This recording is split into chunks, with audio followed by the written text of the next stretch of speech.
Una vez que haya resuelto estas 5 participaciones, si hay tiempo, volvemos.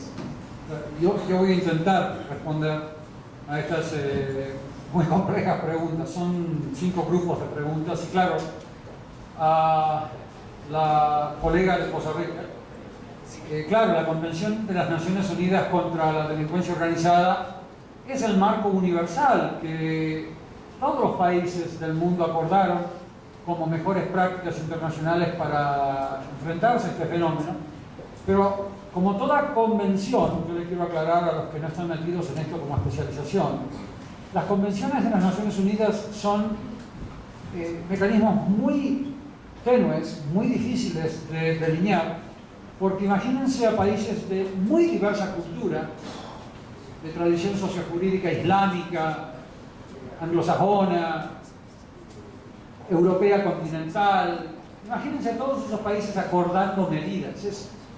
Entonces, la Convención de la ONU es un instrumento que está sujeto a lo que yo llamo ambigüedad constructiva. Algunos artículos son muy ambiguos con el fin de que se construya algo, porque si uno quiere ser demasiado específico, no se podría acordar nada entre tantas culturas. Pero los grandes principios que yo narré, las 4 áreas, están ahí. Y sin ellas no puedes bajar la delincuencia organizada en ningún país del mundo. Eso ya está comprobado y mis artículos han sido uno de los canales de verificación empírica. Después me voy a dedicar al tema de los indicadores, que es una muy buena pregunta que me hizo un colega hace unos minutos. Las élites, a ver, para que estas medidas se implementen, se tienen que implementar con 2 fuerzas que al mismo tiempo tienen que empujar y presionar a los políticos y a los empresarios para que formen parte de la solución. Y acá no estoy hablando de los cientos de miles de pobres empresarios mexicanos, hoteleros, restauranteros, mujeres y hombres que están siendo secuestrados y extorsionados al por mayor en todo el país. Me estoy refiriendo a la plutocracia mexicana, a los grandes oligopolistas y monopolistas que escriben leyes en sus despachos y se la dan al Congreso de la Unión para que la apruebe. A ellos me dirijo. Las fuerzas que impulsan a esta gente a que se aten al mástil, como Ulises, ¿se acuerdan? Ulises, la Odisea, ¿se acuerdan? Es que la fuerza de la violencia que ellos mismos han propiciado por acción u omisión, se los comienza a devorar a ellos. Y ellos mismos, por desesperación, coloquen a los uribes, que son parte de la élite colombiana, o a los políticos italianos a que les apaguen un poco el fuego. Eso es de arriba hacia abajo. Pero tiene que haber un movimiento de abajo hacia arriba, que es el movimiento social en masa, que todavía en México no surgió. México sale de un régimen de partido único de Estado, que el doctor Uribe muy bien describió, que estaba acostumbrado en una pirámide de comando y control, una gran pirámide de comando y control en donde había comunes denominadores con la Unión Soviética, como el Partido Comunista manejaba, controlaba los sindicatos, controlaba a las empresas más importantes, los cooptaba a esa pirámide de comando y control. Esa pirámide se desmanteló, ya no existe más. Entonces el país se feudalizó, existen feudos. Veracruz es un feudo, en donde señores y señoras feudales se reparten el poder como en la Edad Media Europea, peor aún, creo que con menor eficiencia que la Edad Media Europea. Bueno, entonces, en ese tipo de ambiente, tú tienes que tener mucha presión de violencia y patrimonial, o sea, que ellos vean que están perdiendo dinero y sus vidas, las de sus familias, para que estén de acuerdo en implementar estas medidas. Y el movimiento social, que el sistema, que el Estado normalmente cooptaba, y que sigue siendo cooptado. Hay movimientos genuinos que surgieron en Morelos el año pasado, que fueron inmediatamente atraídos hacia Los Pinos para distraerlos en diálogos que después terminaron siendo lo que yo anuncié hace un año, fracasados con el Poder Ejecutivo, para cooptarlos. Esos reflejos siguen estando en el Estado mexicano, por más que ya el presidente Calderón no tenga la pirámide de comando y control. Yo les aclaro que soy lo suficientemente viejo como para recordar que cuando un funcionario federal llegaba a un estado hace 30 años, los funcionarios estatales se cuadraban. Había un comando piramidal. Hoy ya no existe eso. Establecer soluciones desde los pinos es tirar manotazos en el aire, ya no va a funcionar. Los gobernadores se han acostumbrado, mujeres y hombres, a actuar como señores feudales y no se puede dar marcha atrás en la próxima administración PRI. El PRI no va a poder volver al modelo anterior. Ya cuando el señor feudal le tomó el sabor a ser señor feudal, ya no se puede volver a hacer marcha atrás. Por lo tanto, la solución va a tener que pasar por lo que acabamos de mencionar antes, un gran pacto que el profesor, obviamente, Olvera no ve como muy factible. Yo quiero aclarar que los movimientos sociales son impredecibles. Yo he visto movimientos sociales aparecer en muy poco tiempo, sin ningún tipo de predicción. Uno no puede predecir movimientos sociales. Puede narrar cuáles son las condiciones que los generan. Y yo iba a Egipto hace 2 años y me acuerdo que me decía la clase media alta egipcia: no, el presidente Mubarak nos da estabilidad, es lo mejor que podemos hacer. Al poco tiempo estaba la gente, los mismos tuiteros de clase media alta, estaban en las calles exigiendo su renuncia. Yo espero que toda revolución sea pacífica. Uno nunca puede promover. Pero estas revoluciones suceden cuando una crisis se lleva por delante, no solamente al que siempre se llevó por delante, que son ese 50 y algo % de mexicanas y mexicanos que viven en la pobreza, sino que además se lleve por delante a la clase media alta de Polanco y a la clase alta que rodea al señor Slim y a muchos de los empresarios mexicanos. Eso genera un catalizador. Muchos argumentan que eso lo dijo Carlos Marx, que la violencia es un catalizador de los grandes cambios sociales. ¿Saben una cosa? Yo no soy marxista, pero Marx tenía razón en eso. La violencia, lamentablemente, genera cambios sociales cuando las mismas contradicciones de las plutocracias que operan hoy en México se desploman bajo el peso de esa plutocracia corrupta y hay un movimiento social en las calles que exige cambios. Ahora, no hay nada cierto ni certero de que ese movimiento social nos conduzca a una solución. Como les dije antes, las grandes revoluciones sociales pueden terminar en más autocracias, más dictaduras, como la egipcia ahora, donde todavía tienes a una junta militar con la gente en las calles exigiendo que se vayan. O sea, no hay nada mágico en que la gente salga a las calles, pero la gente se tiene que organizar. Tienen que comenzar a acompañar a las Reginas Martínez, tienen que comenzar a acompañar a las personas que dan la cara hoy en día, porque si los dejan solos, los asesinan. Quedarse solo en este ambiente donde me muevo yo es estar condenado a muerte. Por lo tanto, siempre las mafias te tratan de aislar. Tienen que vencer eso a través de un movimiento de sociedad civil y vencer estas inercias. O sea que las élites sí forman parte de ello. Voy a tratar de acelerar. ¿Cómo se construyen los indicadores? Bueno, en cada país nosotros vamos y generamos una muestra de expedientes, de procesamientos judiciales, acusaciones de fiscales e investigaciones policiales. Acá desde el año 2003 en México comenzamos a hacer eso, nada más y nada menos que en Ciudad Juárez. Yo formé parte del equipo de la ONU como jefe de misión que analizó todos los expedientes de feminicidios de Juárez, todos. Mi secreto era que estaba reunido de gente más brillante que yo. Carlos Castresana estaba conmigo, un fiscal mexicano también muy valiente, estaba conmigo, que no quiero mencionarlo, pobre, porque si no lo van a empezar a amenazar. Varias personas me acompañaban y examinamos todos esos expedientes, y a través de esos expedientes tú identificas cuáles son los abusos de discrecionalidad de jueces, fiscales y policías. Tú ves expedientes de mujeres asesinadas en Juárez que tienen 3 hojitas, 3, sin ningún tipo de evidencia, ni siquiera donde la encontraron a la pobre mujer asesinada, donde hay una impunidad latente simplemente mirando el expediente. Y hay otros en donde se observan abusos de discrecionalidad que son medidos muy técnicamente porque violan artículos del código. Cada uno de esos errores y abusos de discrecionalidad los identificamos, los medimos y vemos cuán frecuentes son a lo largo de los expedientes, y de ahí sacamos los índices de abusos de discrecionalidad procesales, sustantivos, que nos conducen a decir de que un sistema tiene mayor o menor impunidad, mayor o menor corrupción, etcétera, etcétera.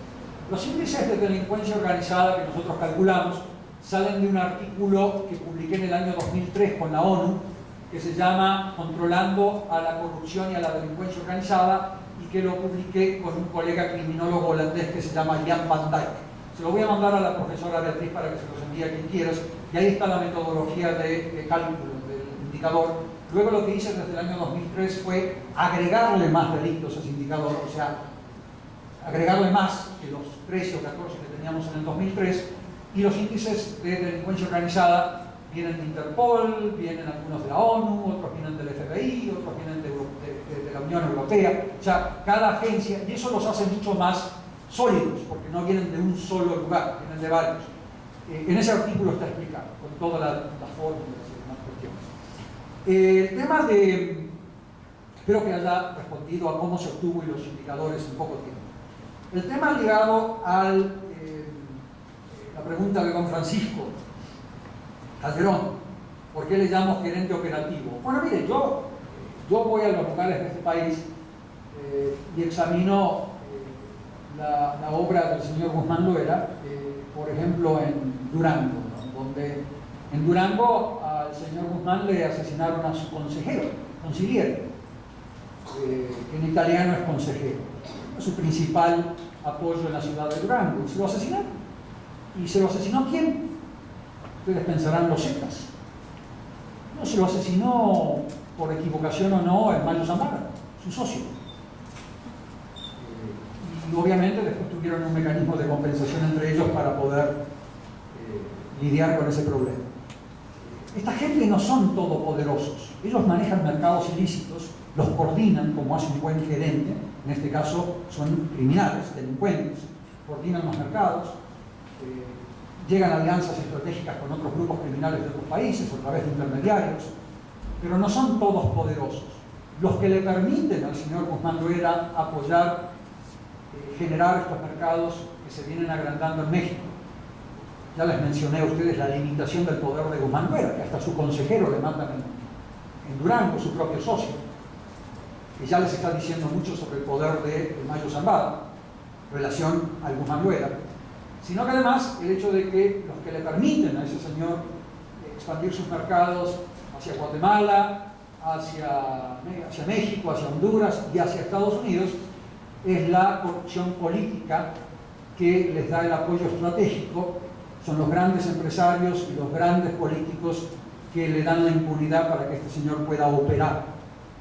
Los grupos criminales operan, no controlan al Estado. Los que controlan al Estado son los que hay que vincular al señor Guzmán Loera, ya que es el directorio que permite que esa empresa criminal pueda crecer y funcionar. Los demás son operativos. Yo quiero ser claro en esto. El señor Guzmán Loera ha sido sujeto a una campaña mediática que forma parte de una guerra psicológica muy común del gobierno norteamericano, que tiene su fundamento, porque hay que personalizar siempre a un grupo criminal o a un grupo terrorista, como en el caso de Osama Bin Laden. En noviembre del 2011, en un programa de CNN con Carmen Aristegui, yo mencioné que el gobierno americano estaba caricaturizando al Guzmán Loera a través de una especie de figura como Osama Bin Laden. Tuve la desgracia o la suerte que después la secretaria del Interior norteamericana, la señora Napolitano, vino a México y confirmó eso. Dijo, así como capturamos a Osama Bin Laden, lo vamos a capturar al señor Guzmán Loera. O sea que forma parte de la guerra psicomediática en donde los medios son utilizados en este tema. Y otro tema que está muy ligado a eso, señores, es el tema de blindar. Blindar no existe, es un término mediático, blindar. Mi vida no está blindada, me puedo morir acá, o sea, no hay blindaje. Hay medidas que te hacen menos probable que a ti te ataquen por la calle. Te pueden atacar en Berlín, te pueden atacar en cualquier lado, te pueden robar en Berlín, te pueden robar en Tokio, pero el punto es que es menos probable que eso suceda. No está nada asegurado, no hay nada blindado en la vida. Es un término mediático que no tiene ningún sentido técnico, porque cuando hablan de blindaje de las campañas electorales, yo me agarro de la mesa porque sé que no están en ningún sentido aseguradas los orígenes de los financiamientos de campaña. O sea que yo no le daría mucho peso a ese término, pero las medidas que hemos mencionado, esas medidas patrimoniales, de prevención social, judiciales para castigar y demás, son las medidas que hacen menos probable que la delincuencia organizada se dedique a delitos de mayor impacto social. secuestros, homicidios, compra-venta de seres humanos, etcétera, etcétera. Finalmente, bueno, la parte geopolítica, claro que sí, pero yo quiero aclararle algo que creo que al colega, una excelente pregunta. La delincuencia organizada, tal como se manifiesta hoy en Latinoamérica y en el mundo, es el lado oscuro de la globalización. O sea, Washington generó todo un programa de el consenso de Washington, le llamaba cuando yo estaba en la escuela, en la universidad. Desregular la economía, privatizar y abrir las fronteras a bienes y servicios de manera amplia. Eso está muy bonito cuando tú tienes instituciones con gobernabilidad previa, en cuyo caso tú cuando privatizas bien, como hizo la República Checa, le dan acciones a los ciudadanos, no le dan acciones a mafiosos, como en Rusia, que se adueñan del Estado. Cuando tú tienes instituciones sólidas previas, puedes privatizar, puedes desregular, puedes abrir la economía con regulaciones adecuadas. Cuando lo haces con las instituciones que tenía México en la época de Salinas, el presidente Salinas, lo que se te hace es que se te mafiocratiza la economía, se te mafiocratiza el sistema político. O sea que la globalización es el lado oscuro, ¿no? Tiene un lado oscuro que es la delincuencia organizada. Yo por eso le digo que la delincuencia organizada es la cara sucia del Estado, como producto de esa globalización. Los fragmentos del Estado que se privatizaron fueron a parar a carteles legales o carteles ilegales.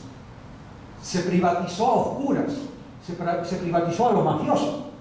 Entonces, en ese sentido, Washington es enormemente responsable en un sentido geopolítico de lo que está sucediendo en muchos de nuestros países cuando propusieron esta globalización con un sentido limitado en lo económico, que va a haber más eficiencia, van a bajar los costos. Todo ese cuento funciona muy bien cuando hay instituciones sólidas. Me alegro de ver que la Unión Europea se ha venido resistiendo, con excepción de Inglaterra, el Reino Unido, de ir de manera indiscriminada y sin instituciones a hacer este disparate. El Plan Colombia y el Plan Mérida son simplemente parches en ese sentido. Generan más represión. La represión sin instituciones te genera más delincuencia organizada. Colombia generó mejores instituciones no por el Plan Colombia. El Plan Colombia fue un pie de página que tuvo importancia psicológica para los colombianos, de apoyo internacional. Quizás en términos presupuestarios fue minúsculo lo que el Plan Colombia aportó en relación a lo que los colombianos dieron en cuanto a vidas y a tesoro propio. Pero fue minúsculo, fue un pie de página. Los colombianos llegaron a ese umbral del dolor, que yo siempre hablo, e hicieron lo suyo, pero no fue el Plan Colombia. El Plan Colombia es un parchecito. Y el Plan Mérida, sin ese pacto político que los colombianos tenían y que los mexicanos todavía no tienen, el Plan Mérida es menos que un parche, es menos que un pie de página, es una vacilada. Es una vacilada que le sirve al gobierno norteamericano para decir internacionalmente apoyamos a nuestro país vecino, pero más de lo mediático no sirve. La paradoja de la represión es otro trabajo que escribí, que te muestra que cuanto más represión tú aplicas, si no les quitas la infraestructura económica, no previenes socialmente y no combates la corrupción política, cuanto más represión tú aplicas, como le pareció a esta administración, los grupos criminales con todos esos patrimonios intactos, con toda la corrupción política intacta, lo que hacen es cuando tú les envías más soldados, te corrompen mejor y generan más violencia para neutralizar la capacidad represiva del Estado. El presidente Calderón, que es medio cabeza dura, más reprime y por lo tanto los grupos criminales más violencia generan y más corrupción generan. Al final le llegaron a la PGR, le llegan a los niveles más altos. Con una diferencia, corrupción política, como bien dijo mi colega, siempre hubo en México. Pero la corrupción política del PRI de los años 60 y 70 era corrupción organizada, era corrupción con gran permiso. No podía ser un señor feudal sin permiso en esa época. Había un control político de la corrupción. Cuando se te feudaliza México, como producto de esta transición sin final, que todavía no vemos, cuando se te feudaliza el país, esa corrupción se atomiza. Y cuando se atomiza la corrupción, los grupos criminales que antes eran controlados políticamente por la pirámide de comando y control, hoy, cuando ven que el Estado se atomiza, debido a esta transición mal habida, mal diseñada, cuando el Estado se atomiza, los grupos criminales comienzan a generar lo que llamamos el efecto piraña. Comienzan a competir por capturar a los pedazos de Estado que quedan feudalizados. Y ese efecto piraña es lo que genera la violencia interna mexicana. El presidente tiene que reconocer que su feudalización y su corrupción política es la madre y el padre de la violencia que ustedes están viviendo. Hasta que no se logre ese acuerdo político para desfeudalizar a México y volverlo a constituir políticamente, no volver hacia atrás, sino ir hacia un Estado de Derecho. Hasta que no haya ese pacto político, que no se puede predecir, yo no puedo predecirlo, es algo que sucede, hay chispas. En Italia fue el asesinato del juez Falcone, el gran chispazo que finalmente llevó a millones a la calle. Esas cosas no se predicen. Pero sí se puede decir que en ese momento, cuando se genera el pacto político y se reconstituye el Estado, a través de una captura de la sociedad civil, no de los carteles legales que la capturaron hoy, vas a empezar a tener el principio del fin de esta pesadilla. Por lo tanto, el efecto piraña es lo que está causando la violencia actual. Los grupos criminales compiten por capturar a policías municipales, porque esas policías municipales, como sucedió en Veracruz, le actúan como fuerza paramilitar para limpiar los territorios de grupos adversarios. Hay que hablar directamente. Veracruz está paramilitarizado. Yo he dicho públicamente cuántos grupos paramilitares hay en estas regiones. Lo he dicho hace 2 años. Yo incluía a Veracruz como un estado feudalizado hace tiempo. El hecho de que no haya violencia es otra cosa. Otra cosa más importante que quiero terminar. La violencia no es la condición natural de la delincuencia organizada.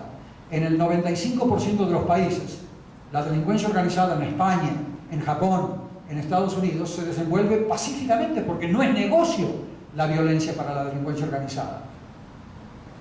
Hay estudios hechos por colegas norteamericanos que se metieron y comenzaron a interrogar a los contadores de los grupos criminales, llámenle contadores, cuando ya habían sido procesados, sentenciados y los entrevistaban en las cárceles, donde le daban cuenta de cómo le bajaban los retornos a los grupos criminales cuando están en guerra.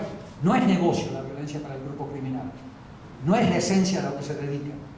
Por eso la élite mexicana quiere que volvamos a la normalidad, con el dinero dulce, la dolce vita, del dinero criminal, pero sin la violencia, para que ustedes miren para otro lado y todo marche mejor. Ese no es el país que los revolucionarios mexicanos soñaban. Ese no es el país que ustedes quieren dejarle a sus hijos, un país mafiocratizado. Por lo tanto, la violencia no es la condición natural. Hay muy pocos países en donde se da delincuencia organizada con violencia. Yo siempre digo, puede haber más delincuencia organizada en Estados Unidos hoy en día. Claramente quizás la haya, no me dedico a medir cuánta hay, pero lo cierto es que no se dedican a generar violencia porque el Estado es fuerte. No compiten para capturar a los fiscales en Estados Unidos, los grupos criminales. No compiten para capturar a los gobernadores. Compiten para vender droga, para comprar armas, pero ellos saben hasta dónde llegar. Por lo tanto, no generan violencia para capturar a policías municipales, para capturar a policías estatales, donde hoy ustedes tienen a pedazos del Estado mexicano con policías estatales trabajándole a los Zetas, policías municipales trabajándole a Sinaloa y policías estatales de los Zetas asesinando a policías municipales de Sinaloa. El Estado forma parte de la delincuencia organizada. No es separado la delincuencia organizada. Fragmentos del Estado son operativamente hablando generadores de violencia porque fueron capturados. En ese sentido, la globalización, volviendo al Plan Mérida y Plan Colombia, ha sido uno de los catalizadores que nos ha llevado a esta pesadilla, porque se ha globalizado México sin instituciones para hacerlo, sin instituciones para prevenir que esa globalización no sea la globalización del lado oscuro, ¿no? En donde son las mafias las que se adueñan de los hospitales, o son las mafias en algunos países, o las mafias las que se adueñan del sector económico, social de este país. Bueno, en fin, esa es un poco la respuesta. Y finalmente, creo que ya falta una pregunta. Sí, acá está. No, la respondí. Yo la respondí, la del blindaje. Sí. Gracias.